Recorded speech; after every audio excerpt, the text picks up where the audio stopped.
Mau hidup sehat tapi bingung sama berita kesehatan yang banyak hoax ya? Cari tahu jawabannya hanya di YouTube channel Total Health.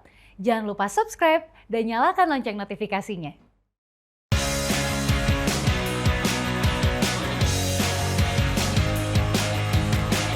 Jadi bahkan ada pasien-pasien tertentu tuh tidak makan nasi, ya, tidak konsumsi sumber karbohidrat karena takut. Mikirnya kalau diabetes tidak boleh sama sekali mengkonsumsi karbohidrat, ya. Misalnya contohnya nasi saja. Saya suka tanya sama pasiennya, lalu pandangan dia terhadap makanan itu sendiri sebenarnya apa ya? Kan kalau tidak makan karbohidrat, di mana sumber energinya? Bisa dibayangkan bahwa dalam komposisi orang sehat, bagaimana dengan diabetes? Diabetes itu tadi takarannya 10-15% dari total kalori. Artinya kebutuhan protein itu memang tidak banyak yang harus kita konsumsi, tapi juga harus memenuhi kebutuhan tubuh.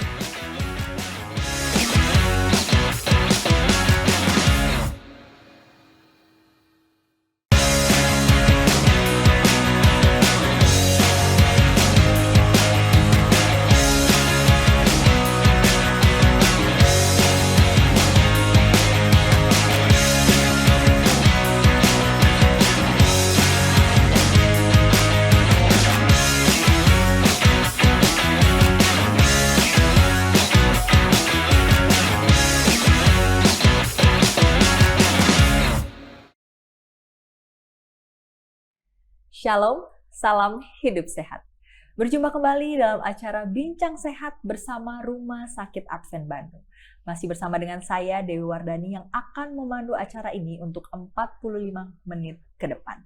Saya bersyukur sekali terutama untuk saat ini kita kedatangan satu narasumber yang ahli di bidangnya. Beliau akan berbicara terkait dengan diet untuk diabetes mellitus tipe 2 yang berbasis tubuhan utuh. Wah, menarik sekali ya Bapak Ibu ya. Tapi sebelumnya saya akan sapa terlebih dahulu narasumber kita, yaitu Ibu Helda Mailoa, SST MMRD. Salam hidup sehat Ibu Helda. Salam hidup sehat Mbak Dewi, juga pemirsa Hope Channel dimanapun Anda berada. Baik, sungguh satu sukacita ini Bu Helda ya, kita boleh berbicara. Ini judulnya adalah diet DM tipe 2 yang berbasis tumbuhan utuh. Yeah. Tapi sebelumnya kita mau belajar dulu nih Bu Helda terkait dengan karbohidrat. Biasanya itu untuk pasien dengan diabetes ini karbohidrat yang harusnya mereka konsumsi itu berapa sih Bu Helda? Oke, pertanyaan yang sangat bagus ya. Berbicara tentang diet diabetes, kalau kita mau menghitung makanan untuk setiap pasien, itu sangatlah berbeda ya, antara satu pasien dengan pasien yang lain. Tergantung pada tinggi badan, berat badan, aktivitasnya apa, usianya berapa, jenis kelamin, dan juga tingkat stres. Jadi bukan hanya kepada tinggi badan dan berat badan, tetapi semua item-item yang tadi saya sebutkan ya, itu menjadi hal utama dalam kita menentukan berapa jumlah makanan yang harus dikonsumsi. Nah, setelah kita mendapatkan berapa jumlah makanan yang harus dikonsumsi, itu dalam bentuknya kalori makanan ya, atau energi yang dibutuhkan oleh masing-masing individu. Jadi setiap individu walaupun sama-sama penderita diabetes, berbeda, mungkin berat badannya juga sama, tinggi badan sama, tapi aktivitasnya kan berbeda. Betul. Usia tidak sama. Baik. Nah, berpengaruh semua itu terhadap kebutuhan kalorinya atau energinya. Nah, dari situ baru kita menghitung kebutuhan karbohidratnya. Berapa banyak karbohidrat yang dibutuhkan. Baik. Biasanya karbohidrat itu antara 60 sampai 70% dari total kalori. Ya, itu kebutuhan karbohidrat. Berbeda dengan kebutuhan lemak, berbeda juga dengan kebutuhan protein. Kalau protein sekitar 10 sampai 15%, sementara lemak itu dibutuhkannya antara 15 sampai 20% dari total kalori yang tadi kita dapatkan untuk kebutuhan seseorang. Baik. Kira-kira seperti itu. Berarti ini memang setiap individu itu unik ya, Oh, Bu Helda betul, ya. betul Jadi sekali. memang berbeda satu dengan yang lain. Jadi Betul. kadang-kadang kalau misalnya pasien dengan diabetes itu kan takut sekali mengkonsumsi karbohidrat, betul ya Bu Betul. Helda ya? Ya, betul. Jadi kayaknya, aduh ini berapa ya? Jadi mereka itu suka panik sendiri gitu, Iya. Bu Helda ya. Kalau misalnya boleh di-share ya ke kita, karena Bu Helda ini selaku kepala juga instalasi gizi di Rumah Sakit Advent Bandung. Bagaimana nih dengan mereka yang memang takut mengkonsumsi karbohidrat? Apakah boleh mereka tidak konsumsi sama sekali karbohidrat nih Bu Helda? Gitu. Betul, banyak pasien itu saking takutnya kepada makanan yang dia pikir kalau dia kena gula berarti karbohidrat tidak boleh ya. Jadi bahkan ada pasien-pasien tertentu tuh tidak makan nasi ya, tidak konsumsi sumber karbohidrat karena takut. Mikirnya kalau diabetes tidak boleh sama sekali mengkonsumsi karbohidrat ya. Misalnya contohnya nasi saja. Saya suka tanya sama pasiennya, lalu pandangan dia terhadap makanan itu sendiri sebenarnya apa ya? Kan kalau tidak makan karbohidrat, di mana sumber energinya? Karbohidrat merupakan sumber energi utama bagi tubuh kita. Tidak boleh kita tidak makan, harus kita konsumsi ya. Nah, memang pengaturannya itu berbeda antara satu individu dan individu lain. Tidak bisa kita selaraskan, tidak bisa kita samakan. Walaupun yang tadi saya sampaikan ya, tinggi badan, berat badan mungkin sama, tapi usia berbeda, aktivitas berbeda, itu sangat-sangat berpengaruh. Atau sebaliknya, usia sama, tinggi badan, berat badan berbeda, kebutuhan kalori otomatis juga berbeda ya. Belum juga faktor yang lain ya. Kencing manis ini kan suka rame-rame nih, ada penyerta-penyertanya, tekanan darah tinggi lah, jantung lah ya, ginjal lah, dan lain-lainnya. Itu perhitungannya juga tidak sama, ada hal-hal yang berbeda yang akan kita sarankan ya. Jadi jangan pernah takut ya terhadap karbohidrat, Mbak Dewi. Baik. Jangan pernah takut ya juga pemirsa Hope Channel. Jangan pernah takut dengan karbohidrat. Justru kalau tidak ada karbohidrat yang masuk ke tubuh kita akan ada masalah. Kita akan kekurangan kalori, kebutuhan energi kita. Dan akhirnya apa yang terjadi? Kita lemas, bukan? Dan kita rasa, kalau diabetes nih orang lemas, lesu, tidak bertenaga. Begitu kan? Padahal itu karena tidak diatur dengan baik komposisi makanannya. Kalau semuanya diatur dengan baik, kita tidak perlu takut kekurangan itu ya, karena itu akan cukup untuk kebutuhan kita. Baik, terima kasih banyak. Ini satu pandangan yang baru juga nih Bu Helda. Jadi mungkin orang-orang sudah terlalu banyak mendengarkan informasi yang salah ya, saya rasa, karena mereka begitu takut dengan karbohidrat ini. Jadi Bu Helda tadi katakan, Bu Helda katakan tadi karbohidrat ini penting nih pemirsa. Nah, sekarang jenisnya nih Bu Helda, gimana nih karbohidrat seperti apa yang disarankan ini? Silakan. Jadi karbohidrat itu ada karbohidrat sederhana, ada karbohidrat kompleks. Sederhana artinya langsung ya bisa dicerna, kompleks harus dipecah dulu ya, dan mengandung zat-zat gizi lain juga yang ada di dalam zat makanan itu sendiri selain karbohidrat. Nah, biasanya seseorang itu seharusnya takut kepada karbohidrat sederhana ya. Contoh, karbohidrat sederhana itu gula putih misalnya, atau tepung putih ya, jadi roti, jadi mie gitu ya. Tetapi karbohidrat kompleks seperti nasi merah, kemudian ubi, jagung, kentang, lalu havermut, oatmeal, gitu-gitu ya. Itu kenapa kita mesti takut mengkonsumsi makanan itu? Sementara karbohidrat sederhana saja, jika kita mengaturnya di dalam makanan dengan baik, artinya kita harus tambah serat, kita harus tambah yang lain untuk mendukung supaya bisa mencukupi nilai gizinya dan waktu diserap juga akan menjadi lebih baik. Itu juga biasanya kita sarankan kepada pasien untuk mengaturnya dengan lebih baik. Ya, contohnya pasien kita sarankan misalnya mengkonsumsi nasi merah contohnya. Itu kan karbohidrat kompleks ya. Pasien katakan, aduh saya tidak bisa mengkonsumsinya. Saya pingin, tapi bolehkah saya belajar terlebih dahulu? Kan tidak bisa kita bilang, oh tidak boleh, harus langsung. Pasien akan, loh ini jadinya sesuatu yang menakutkan ya diabetes ini ya. Betul. Jadi kita tetap sarankan, oke, sekarang mengkonsumsi nasi putih. Tapi jangan lupa seratnya tidak boleh sama sekali kurang, karena ini sangat mendukung. Dan kita juga kan menghitung komposisi serat, komposisi lemak, komposisi natrium ya. Natrium, kemudian vitamin mineral yang harus dikonsumsi, supaya semua ini bisa dipecah di dalam tubuh menjadi sesuatu yang lebih baik. Ya, karbohidrat sendiri contoh nih, nasi merah kita konsumsi atau nasi putih, takarannya itu sama dalam jumlah kalori loh.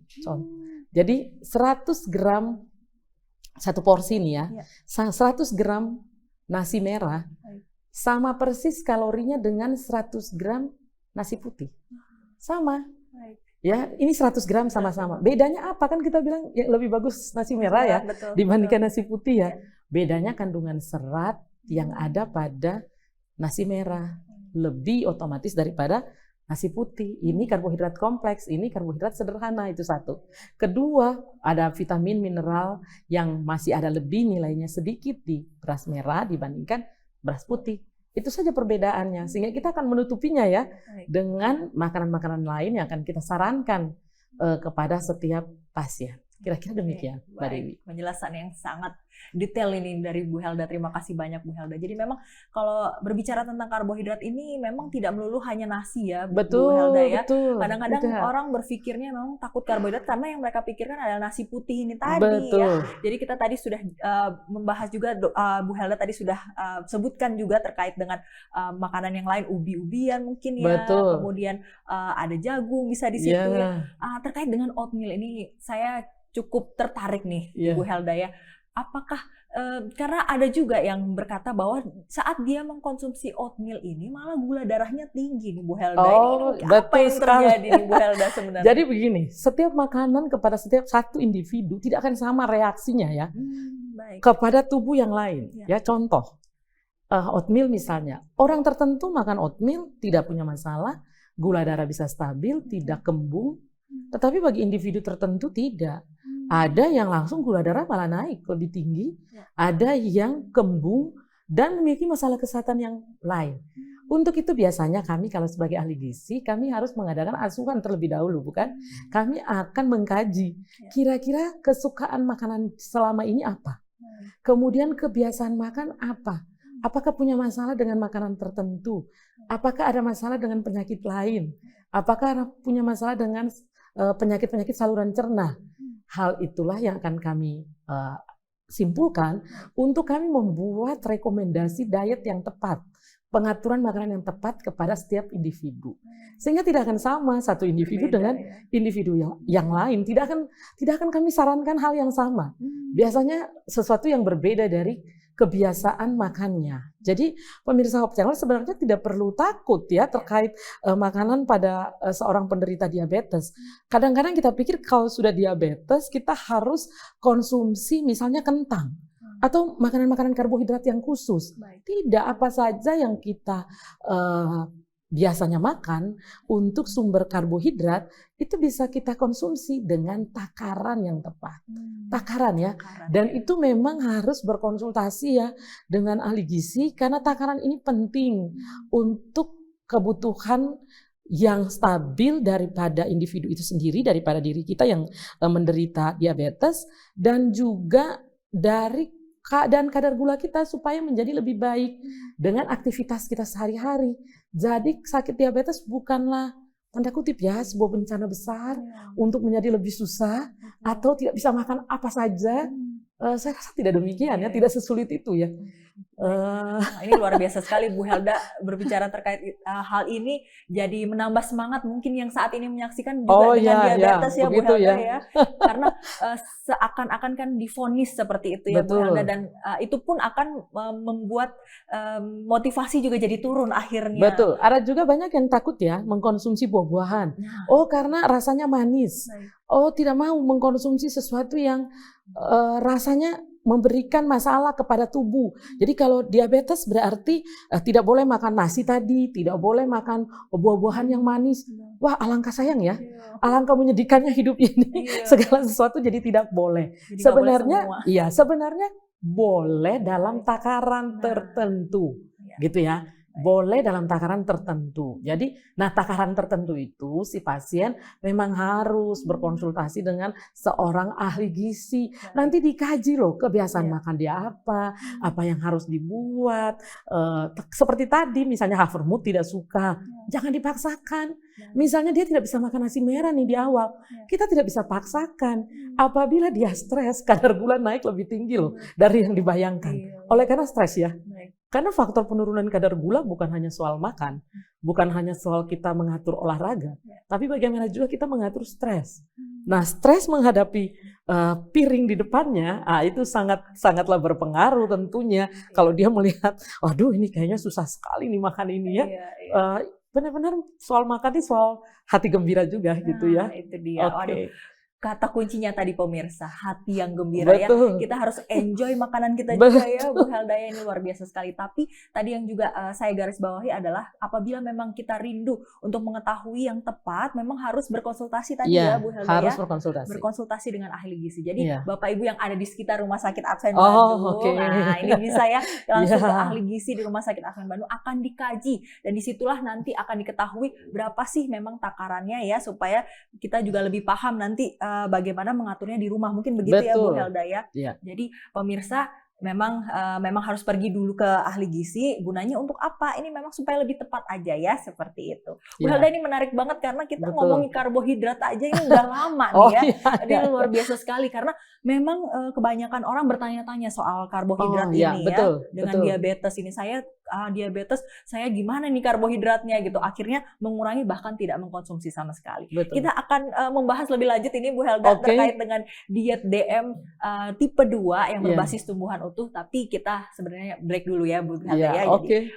Pemirsa dimanapun Anda berada, tidak terasa ya kita sudah membahas dalam 15 menit terkait dengan diet diabetes mellitus tipe 2 yang berbasis tumbuhan utuh. Kita akan membahas lebih lanjut terkait hal ini, tapi kita harus break dulu, jadi jangan kemana-mana, tetap bersama kami.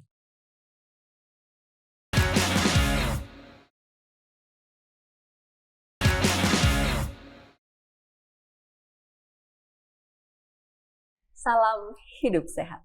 Berjumpa kembali dalam acara Bincang Sehat bersama Rumah Sakit Advent Bandung. Masih bersama dengan saya Dewi Wardani dan juga Ibu Helda Mailov. Kita masih membahas terkait dengan diet untuk diabetes tipe 2 yang berbasis tumbuhan utuh. Baik Ibu Helda, ini menarik sekali karena kita membahas karbohidrat itu sudah cukup lama juga tadi ya. Hanya karbohidrat aja karbohidrat ini, karbohidrat saja. Nah ini selanjutnya ini pertanyaan yang berikutnya adalah bagaimana terkait dengan protein. Nah protein ini kan ada juga ya desas-desusnya. Kita perlu luruskan kalau misalnya ini memang salah ya Bu Helda ya. Apakah benar ini protein ini baik untuk penderita diabetes? Kemudian protein seperti apa yang disarankan seperti itu? Silakan. Baik. Jadi protein apakah baik untuk kita? Harus. Karena baik ya untuk tubuh ya. Fungsi protein saja untuk membangun sel. Jadi memang penting untuk tubuh ya. Tapi berapa banyak? Nah itu persoalannya sekarang. Kita semua ini bukan saja orang penderita diabetes ya. Sebelum diabetes pun kita juga yang notabene sehat. Kita juga kadang-kadang salah kaprah dengan kebutuhan akan protein. Sehingga akhirnya kita mengkonsumsi protein itu melebihi apa yang tubuh butuh. Gitu ya. Akhirnya banyak masalah kesehatan yang akan kita nikmati setelah puluhan tahun kita salah mengkonsumsi makanan. Ya, jadi memang kata kuncinya tidak boleh berlebihan. Sehingga di diet seimbang orang normal ini, kita tidak cerita diabetes saja, kita cerita diet seimbang untuk orang normal. Ada yang namanya isi piringku ya. Di isi piringku itu dibagi kebutuhan makanan itu, baik karbohidrat, protein, lemak, vitamin, mineral, dan langsung lebih kepada komposisi makanan ya. Jadi berapa banyak nasi atau penukar nasi, kemudian sayuran, kemudian buah-buahan, dan protein serta lemak. Ternyata kalau diisi piringku saja, komposisinya sepertiga loh, dari satu piring. Sepertiga dari setengah ya. Jadi kan kalau isi piringku itu dibagi dalam satu piring, itu dibagi dua dulu kan ya. Baru sepertiga dan 2/3. Sepertiganya diisi karbohidrat, kemudian di atasnya itu lemak dan protein, kemudian sepertiganya lagi itu diisi oleh sayuran dan buah-buahan. Bisa dibayangkan bahwa dalam komposisi orang sehat, nah bagaimana dengan diabetes? Diabetes itu tadi takarannya 10-15% dari total kalori. Artinya kebutuhan protein itu memang tidak banyak. Ya, tidak banyak yang harus kita konsumsi, tapi juga harus memenuhi kebutuhan tubuh. Karena kalau kurang protein bagi tubuh, ada masalah banyak kesehatan yang akan kita alami. Sama dengan kalau kita kelebihan, begitu ya. Jadi memang kita harus ukur dan takar. Ya, contoh, bagi orang-orang yang belum tahu atau masih mengkonsumsi makanan sumber hewani, ya. Kalau merasa bahwa kalau karena kita diabetes, jadi kita tadi kurangi nasi, gitu ya, takut makan nasi, Betul. oh ya sudah makan hewan aja, jadi makan ikan, makan ayam, banyak. Satu porsi ukuran yang harus dikonsumsi itu hanya 50 gram loh, hanya kecil. Itu hanya kecil, kandungan proteinnya sudah 7 ya. Jadi sebenarnya memang kebutuhannya tidak banyak, tapi kitanya saja yang mungkin kurang berpengetahuan untuk itu. Kita pikir bahwa kalau tadi nasi dikurangi berarti protein kita tambahkan. Jadi kita ini tambahkan ikan misalnya, atau ayam, atau kita tambahkan lagi, ini masih protein hewani, tambahkan lagi dengan protein nabati. Bayangkan sudah berapa banyak kebutuhan konsumsi protein yang dimakan melebihi takaran yang harus dianjurkan tadi, 10-15%. Jadi sebenarnya memang harus kita hitung dulu 10-15% tadi kebutuhan protein. Nah, memang kalau protein itu, kalau di rumah sakit kita ini kan kita memberikan lakto-ovo-vegetarian ya kepada para pasien kita ya, lakto-ovo-vegetarian. Lakto-ovo-vegetarian itu artinya kita makan makanan tumbuhan, tetapi bukan hanya tumbuh-tumbuhan, masih ada tambahan susu dan telur dari sumber hewan. Itu pun kita takar. Tidak bisa melebihi. Nah, kalau kita tidak mengkonsumsi sumber lakto-ovo-vegetarian, kita masuk kepada plant-based sesuai dengan topik kita di siang ini pemirsa. Nah, itu memang benar-benar tidak ada susu di sana, tidak ada telur juga di sana, tapi komposisi proteinnya kita harus hitung dengan cermat, memenuhi 10-15% dari total kalori yang tadi saya sampaikan. Baik. Luar biasa sekali ya. Tadi dijelaskan secara detail juga oleh Bu Helda terkait dengan protein. Ini menarik sekali karena kalau misalnya kita berbicara tentang berbasis tumbuhan ya. Kalau yang hewani semua tahu ya protein itu apa ya Bu Helda ya.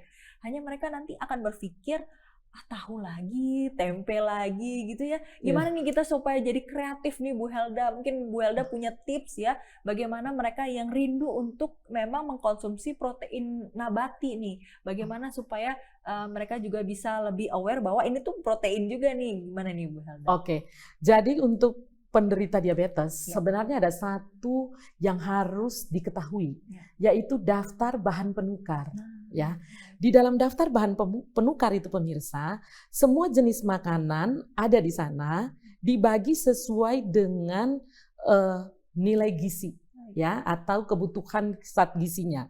Contoh golongannya dibagi menjadi golongan karbohidrat, Mbak Dewi, kemudian golongan lemak, protein, kemudian kelompok sayuran dan kelompok buah-buahan serta minyak.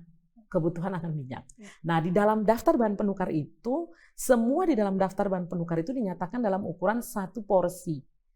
Tetapi takaran 1 porsi itu dari satu jenis makanan ke jenis makanan yang lain itu berbeda.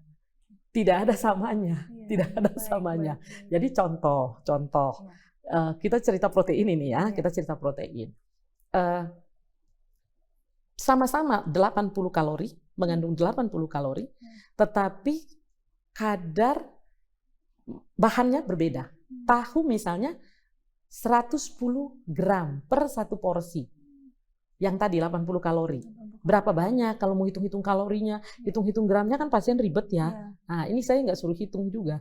Saya suruh masukin di isi piring tadi, di posisi mana protein tadi. Kan 1 piring, bagi 2. Nah, sekarang kita isi di 1/3 yang di atas tadi tuh, 110. Jadi berapa 110 itu? Berapa banyak? Kira-kira 2 potong yang besar. Jangan juga terlalu kecil. Kalau kita makannya berbasis tumbuhan utuh, tidak ada telur di sana, ya, tidak ada sumber hewan di sana. Bukan kita bicara lakto-ovo ini, ya. Oke, berarti kita harus mengkonsumsinya tahu 110 gram atau 2 potong yang kecil atau 1 potong yang besar. Itu penukarnya sama dengan tempe 50 gram. Jadi kalau tadi tahu 110 ya, 1 potong besar ya. Atau 2 potong kecil ya. Kalau tempe jadinya 50, tidak sama kan takarannya.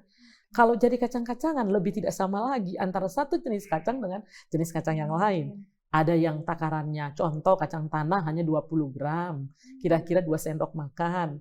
Kalau jadi kacang hijau kira-kira 25 gram, kira-kira 2,5 sendok makan. Kalau jadi kacang mede kira-kira 15 gram, kira-kira 1,5 sendok makan. Ini penukar yang sama, semua sama dengan kadar proteinnya sama, 80 kalori kandungannya ya di makanan yang tadi saya sebutkan, dengan sekitar 7 gram protein kandungannya. Ya, dan uniknya lagi kalau makanan protein yang bersumber dari nabati itu juga mengandung karbohidrat. Makanan-makanan yang tadi saya sebut itu mengandung 8 gram karbohidrat. Gitu ya. Dan lemaknya rendah, 3 gram saja. Dibandingkan satu butir telur, beratnya 55 gram, kalorinya itu 75. Gitu ya. Karbohidratnya tidak ada. Lemaknya 5 gram. Ya, itu perbedaannya. Jadi kalau kita memilih makanan memang untuk diabetes, sekali lagi memang harus berkonsul ya dengan ahli gizi. Kemudian kalau kita mau konsumsinya plant based ya, plant based diet, berarti benar-benar memang harus konsultasi dengan baik kepada ahli gizi sehingga komposisinya dihitung dengan baik. Jangan sampai kita juga kekurangan protein. Ya, ini luar biasa sekali. Terima kasih Bu Helda. Jadi Bu Helda juga menyebutkan tentang bagaimana daftar penukar itu ya, Bu Helda udah hafal nih. Tapi kan bagi Bapak Ibu saat ini yang sedang mendengarkan, aduh gimana nih ya supaya saya dapat informasi seperti itu? Berarti boleh ke Rumah Sakit Advent Bandung boleh, ya, sangat untuk boleh mendapatkan informasi itu ya. Iya, karena setiap kali kami konsul gizi atau berbicara juga gizi kepada pasien yang datang berkonsultasi dengan kami memang harus memberikan daftar bahan makanan penukar terkait diabetes. Tidak bisa tidak. Karena itu kan pemilihan makanan. Betul. Dia pingin makan apa ini sekarang? Kan tidak tiap hari dong pingin makan tahu tempe. Kita bilang ini baik. Tetapi kalau tiap hari itu saja ya bosan ya. Jadi harus memang divariasikan, dibuat sedemikian rupa supaya menarik untuk setiap kebutuhan pasien. Jadi kalau saya memang sarankan memang harus mengetahui daftar bahan penukar itu. Nah memang sekarang juga udah canggih ya, bisa dapatkan itu dari internet mungkin ya. Internet bisa dapatkan dengan cepat ya dari Google dan lain-lain. Tapi juga harus tahu menggunakannya, karena kalau tidak tahu menggunakan kan, wah ini benda apa ini ya yang akan digunakannya seperti apa kira-kira seperti itu. Tapi memang penting untuk mengetahui. Ya. Karena itu penting bagi seorang penderita diabetes sehingga tidak salah dan tidak takut. Oh saya mau makan apa ya? Oh sepertinya tidak boleh atau merasa bersalah. Betul. Kami bilang tadi kan bahwa plant based baik, tapi suatu ketika tidak mengkonsumsi makanan plant based, misalnya mau makanan yang lain yang ditemukan di hari itu. Nah makanan apa, jenis apa itu yang mungkin perlu lihat di daftar bahan penukar itu kan harus tahu.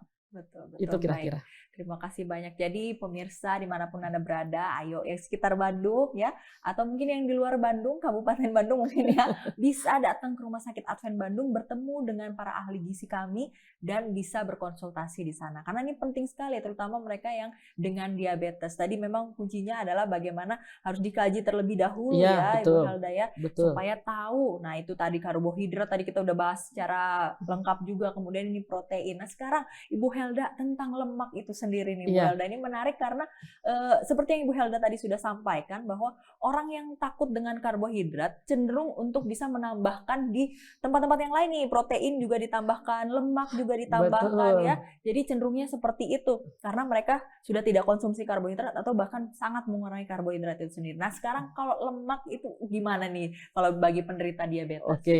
Kebutuhan lemak tadi saya sudah sampaikan ya, antara 15-20% dari total kalori.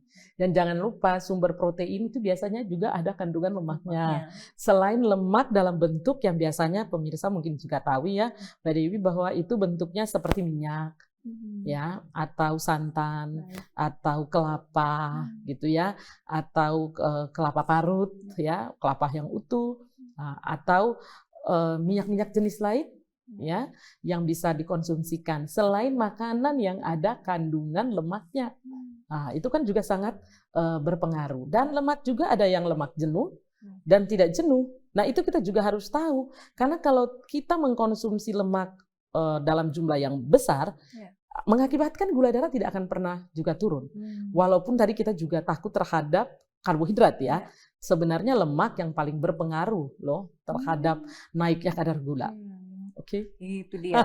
Mungkin belum pada tahu nih Bu Helda ya. Yang mereka pikirkan adalah karbohidrat dan karbohidrat. Sedangkan yang sebenarnya merupakan salah satu faktor pemicu gula darah bisa tinggi itu lemak tadi ya. Iya betul. Aduh, ini luar biasa. Jadi Bapak Ibu yang masih belum tahu nih, Bu Helda sudah katakan ya, lemak itulah salah satu pemicu dari tingginya gula darah. Jadi ayo lihat kembali nih, sekarang kita lihat kembali ya, kita punya makanan itu seperti apa. Jadi memang harus kembali untuk melihat makanan kita, kemudian konsultasikan. Ini kita terus aja untuk sarankan seperti ya, Bu betul. Helda ya. Karena penting sekali untuk bisa berkonsultasi dengan ahli gizi ya, terutama seperti itu. Nah, untuk minyak kelapa ini Bu Helda, sedikit ya sebelum kita break, ini minyak kelapa ini baik nggak sih sebenarnya untuk penderita diabetes ya? Atau mungkin kita bukan hanya minyak kelapa, minyak zaitun gitu, itu baik nggak sebenarnya ya? Sebenarnya kalau bicara tentang minyak kelapa, takarannya yang kita lihat ya, jumlah berapa banyak untuk kita harus konsumsi. Karena 1 sendok makan minyak kelapa itu mengandung sekitar 50 kalori. Ya, mengandung 50 kalori. 1 sendok minyak kelapa artinya kalau itu dalam takaran, ini contoh ya, orang biasa aja, tinggi badan biasa, berat badan biasa, dianjurkan untuk mengkonsumsi diet diabetes 1.500 kalori. Berarti kalau minyak kelapa itu takarannya 1 kali makan hanya kira-kira 1 sendok makan loh. Ya, jadi kalau 1 sendok makan bisanya cuma menumis ya. Betul. Bisanya cuma menumis ya, bukan untuk menggoreng ya.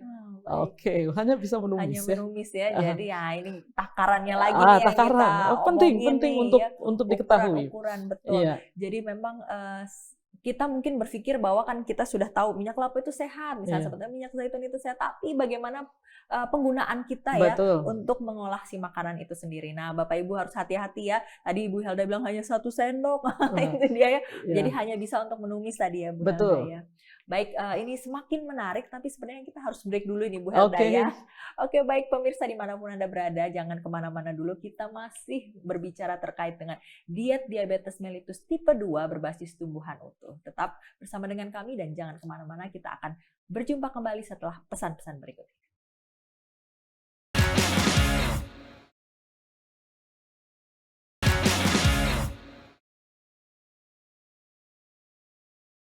Salam hidup sehat. Berjumpa kembali dalam acara Bincang Sehat bersama Rumah Sakit Advent Bandung. Masih bersama dengan saya, Dewi Wardani, dan juga Ibu Helda Mailoa. Dan kami masih membahas terkait dengan diet diabetes mellitus tipe 2 berbasiskan tumbuhan utuh. Wah, ini luar biasa sekali. Tadi di segmen pertama kita sudah membahas terkait karbohidrat nih pemirsa. Yang kedua, segmen kedua kita membahas terkait protein. Nah, kita mau lanjutin lagi nih sekarang ya Bu Helda ya. Terkait dengan lemak tadi ini. Karena masih banyak kayaknya pertanyaan tentang lemak ini, komposisi lemaknya, dan bagaimana ini benarkah dia juga baik untuk tubuh kita, terus seberapa banyak yang harus kita konsumsi. Ini silakan Bu Helda. Betul. Jadi lemak itu kebutuhannya tadi saya sudah sampaikan ya, 10-15% dari total kalori. Nah, lemak itu sendiri kan ada lemak jenuh dan tak jenuh. Ya, lemak jenuh itu contohnya ya minyak kelapa itu lemak jenuh. Dibutuhkan nggak sih sama tubuh kita? Dibutuhkan. Ya, kemudian lemak tak jenuh apa dibutuhkan? Dibutuhkan juga. Ya, salah satu contoh mungkin minyak zaitun gitu ya. Kalau kita bicara tentang makanan berbasis tumbuhan utuh, nah ini unik.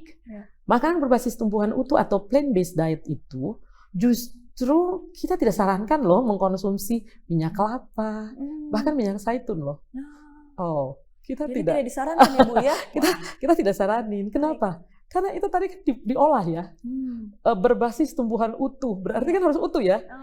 Jadi kita mending makan kelapanya ya, dibandingkan minyak kelapanya. Jadi kita konsumsi kelapanya, bukan minyak kelapanya. Kita konsumsi kacang-kacangannya.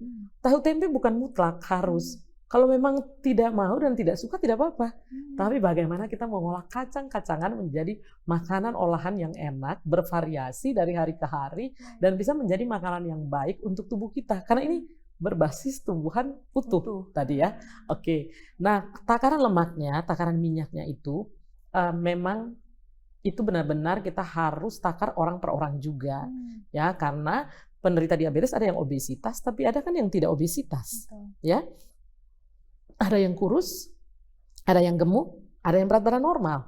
Sehingga komposisi lemak ya itu kita harus hitung dalam hal ini menjadi minyak ya.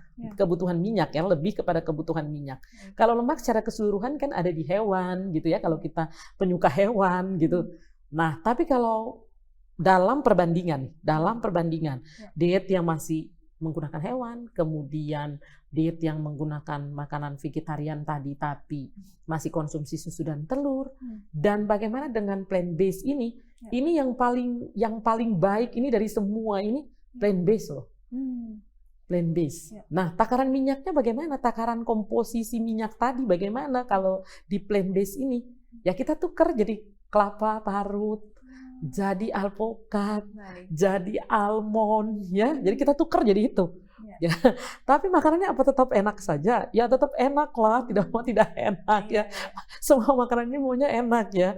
Kalau tidak enak siapa yang mau makan? Nanti stres ya. Nah, tapi kalau masih konsumsi makanan menggunakan lakto-ovo vegetarian misalnya, komposisi minyaknya memang kita hitung. Satu porsi itu biasanya kan tadi saya udah katakan 1 sendok makan ya. Itu sekali makan, bukan dalam satu harian ya, tidak. Itu sekali makan. Jadi ada tetaplah minyaknya sedikit. Kalau minyak banyak inilah yang membuat masalah bagi penderita diabetes. Kadang-kadang penderita diabetes suka takut kepada karbohidrat, malah tidak takut kepada minyak ya. Sebenarnya terbalik ya, harus takut kepada minyak dan tidak takut kepada sumber karbohidrat ya. Karena energi utama kita itu kan datangnya dari karbohidrat, bukan dari lemak.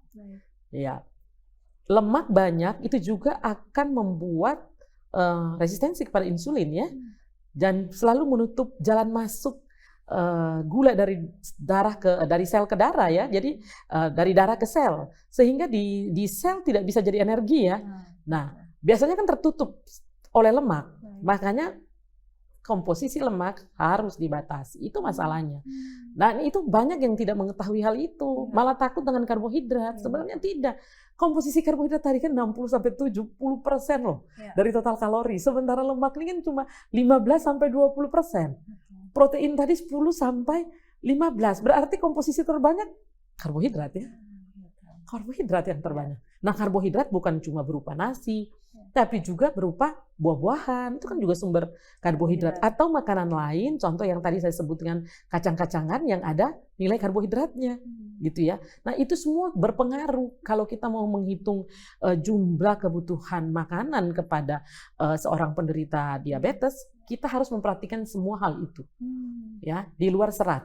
Karena kebutuhan seratnya itu sekitar 25 gram ya, kebutuhan seratnya, sementara kebutuhan natrium itu sekitar 3.000 mg. Kalau kita terjemahkan dalam garam, kalau kita terjemahkan dalam garam itu sekitar 1 sendok teh garam loh, dalam kebutuhan harian satu hari ini. Nah, kita kadang-kadang nggak takut ya sama yang ini ya. Kita takut sama yang tadi yang seharusnya kita tidak takutkan ya. Jadi suka terbalik ya. Sehingga pasien diabetes merasa hidup sangat susah, tidak akan mungkin terlepas dari masalah ini, tidak akan mungkin sembuh. Padahal sebenarnya tidak, kalau diatur dengan baik, mengatur semua komposisi makanan dengan baik, aktivitas fisik baik, stres diatur ya, kelola manajemen stres mungkin. Nah, itu semua akan sangat menolong bagi seorang penderita diabetes, Mbak Dewi. Baik, terima kasih banyak Ibu Helda. Ini terkait dengan minyak lagi nih, Bu Helda. Memang yang kita tahu kan sebenarnya nih banyak yang penyuka gorengan ini, Bu Helda ya. Kan yang digoreng sebenarnya juga bahan-bahan ya, bahan-bahan nabati sebenarnya, pisang goreng, ubi goreng gitu nih. Tapi kan deep fried ini ya, Bu Helda ya, digoreng dengan minyak yang banyak kemudian berulang-ulang. Nah ini saya pernah mendengar terkait dengan lemak trans itu. Kalau untuk penderita diabetes sendiri nih yang masih mau untuk makan yang seperti ini, nggak boleh kayaknya ya. Gimana nih Bu Helda nih? Oke, jadi kalau untuk penderita diabetes sendiri gorengan bagaimana? Wah, bagi penyuka gorengan memang harus berhati-hati pemirsa. Kenapa harus berhati-hati? Karena memang ini sesuatu yang tubuh tidak butuh. Tetapi keinginan ya, tubuh tidak butuh, tetapi keinginan kita, karena kita sudah terbiasa nih makan gorengan, udah biasa. Jadi gorengan itu kan sesuatu yang enak, begitu ya. Karena lemak itu kan gurih sifatnya. Jadi membuat kita, wah, kalau sudah sekali makan gorengan kecenderungan mau pengen makan gorengan terus. Betul. Nah, memang bagi penderita diabetes kita harus mengaturnya. Kita menggantilah semua yang gorengan ini menjadi di oven atau menggunakan teflon kah. Teknologi sekarang kan ada banyak alat-alat yang mendukungnya. Seperti air fryer. Seperti air fryer mungkin ya untuk membuat makanan itu kelihatan crispy gitu ya. Kering gitu ya. Tapi tidak mengurangi rasa enaknya kan? Karena kalau enak bukan pada bahan makanan asli ya. Enak itu kan pada bumbu. Ya, enak itu kan pada bumbu. Bagaimana kita komposisi bumbu yang kita masukin untuk membuat makanan itu enak. Contoh, kita misalnya suka makan kacang goreng. Nah, sekarang kacang itu kita ganti di oven ya. Kacang itu di oven. Kita suka makan pecel misalnya. Apakah penderita diabetes masih boleh makan pecel? Saya mau sarankan ya pemirsa sangat boleh ya makan pecel. Nah, itu kan kadang-kadang orang nggak paham ya si penderita diabetes rasa bahwa kalau saya sudah diabetes nih yang kayak pecel, gudeg misalnya, itu nggak boleh karena mungkin kadar gulanya tinggi. Nah, kadar gulanya itu yang kita atur. Komposisi gula yang di dalam makanan itulah yang kita harus atur. Gula seperti apakah yang harus masuk, kemudian makanan otomatis ya tidak bisa masak berulang-ulang seperti Mbak tadi katakan minyak dipakai berulang-ulang kali ya otomatis di diabetes sih yang itu kita sudah katakan selamat tinggal kepada minyak, selamat tinggal kepada masak berulang-ulang, selamat tinggal kepada gorengan. Tapi kita harus membuat makanan itu enak karena dengan serta-merta kita katakan bahwa ini semua tidak boleh itu bagi seorang penderita diabetes bisa stres. Tetapi kalau sudah terlebih dahulu diedukasi bahwa ini tidak boleh, tetapi penggantinya ini loh, nah itu jauh lebih baik, lebih bisa menolong si penderita ya, diabetes ya kita suka sebut, bahwa oh iya ini boleh kok, ini ternyata bisa, oh ini rasanya enak juga walaupun kita tidak menggunakan minyak ya, dalam jumlah banyak untuk menggoreng, hanya 5 gram sekali makan ya, atau di kalori orang-orang yang kurus mungkin kita bisa kasih sampai 10 gram. Itu bagi diet biasa ya, bukan diet plant based. Kalau plant based otomatis tidak menggunakan minyak sama sekali di dalam bahan makanan. Karena olahan itu ya. Betul, karena tidak boleh diolah, harus tumbuhan utuh. Kalau terkait pisang goreng, ubi goreng, ya jangan hanya lihat minyaknya loh, campurannya, tepung yang dicampur di dalam. Kemudian orang tertentu memasukkan telur ya. Nah, bahayanya kan udah banyak tuh. Udah ada tepungnya, ada telurnya ya udahlah bagi penderita diabetes rasakan bahwa itu sudah tidak untuk tubuh saya ya. Berpikir bahwa ini bukan untuk tubuh saya. Itu penting juga bahwa ini bukan untuk tubuh saya. Tubuh saya sebenarnya tidak butuh yang seperti itu. Tubuh butuh makanan yang lebih sehat, lebih alami. Nah, itu kira-kira. Ya. Terima kasih Bu Helda. Tadi yang saya boleh ambil nih dari apa yang Ibu Helda katakan, memang para penderita diabetes ini takut kalau dilarang-larang sebenarnya. Jangan ini, jangan itu. Tapi saya senang sekali tadi Bu Helda katakan itu bisa diganti. Jadi ada alternatifnya nih para pemirsa ya. Betul. Jadi jangan sampai kita berpikir, aduh saya diabetes, saya nggak boleh makan ini, nggak boleh. Tapi yang mana yang boleh sekarang begitu ya Bu Helda ya. Jadi pemilihan akan makanan itu. Jadi contoh orang sudah biasa mengkonsumsi misalnya soto ya. Terus kita bilang, kan ada minyak, ini dibuat dengan daging. Nah, sekarang kalau dia plant based bagaimana? Seperti musibah ini kan? Tidak, dia tetap bisa mengkonsumsi itu. Sekarang kita ganti, ini mau dibuat bagaimana? Komposisi tahunya, tempenya atau kacang-kacangannya dimasak untuk menolong menyerupai soto yang diinginkan. Biasanya ahli gizi akan mengkaji ya itu tadi ya, mengkaji tentang kebiasaan makanan sehari-hari dan kita akan berikan makanan itu sesuai apa yang kita kaji. Jadi tidak kita katakan ini tidak boleh, itu tidak boleh. Itu akan membuat pasien sendiri stres untuk menghadapi makanan yang dia akan konsumsi. Tapi kami akan mengalihkan bahwa yang dia suka itu sekarang alternatnya adalah ini. Ya dia boleh pilihnya tuh ini. Nah gitu kira-kira ya. Jadi apa yang mau dikonsumsinya kita ajarkan. Termasuk bagaimana cara membuatnya kita pasti akan menolong untuk setiap pasien yang berkonsultasi dengan ahli gizi saya. Baik, terima kasih banyak Ibu Helda. Ini jelas sekali ya. Pemirsa mungkin juga lebih paham nih sekarang terkait dengan tadi kita sudah bahas tentang karbohidrat, protein, dan juga lemak. Ini luar biasa sekali. Jadi untuk para penderita diabetes atau saya bisa katakan diabetisi ya, itu jangan takut nih sama makanan-makanan sekarang ya, apalagi karbohidrat. Jangan dimusuhi gitu ya Bu Helda ya.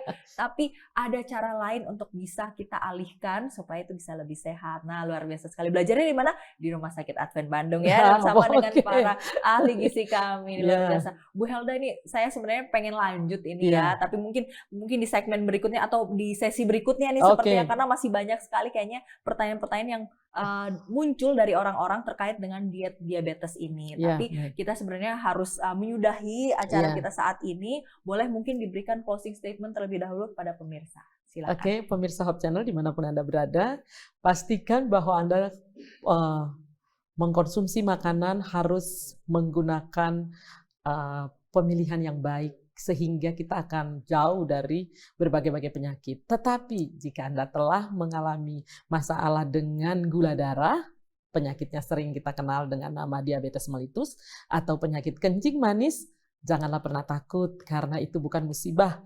Tetapi apabila kita mengatur komposisi makanannya dengan baik dan juga mengatur pola hidup yang lain, yaitu bagaimana cara kita tidur, istirahat yang baik, kemudian berolahraga, kemudian mengatur stres kita sendiri pribadi, dan mengatur komposisi makanan.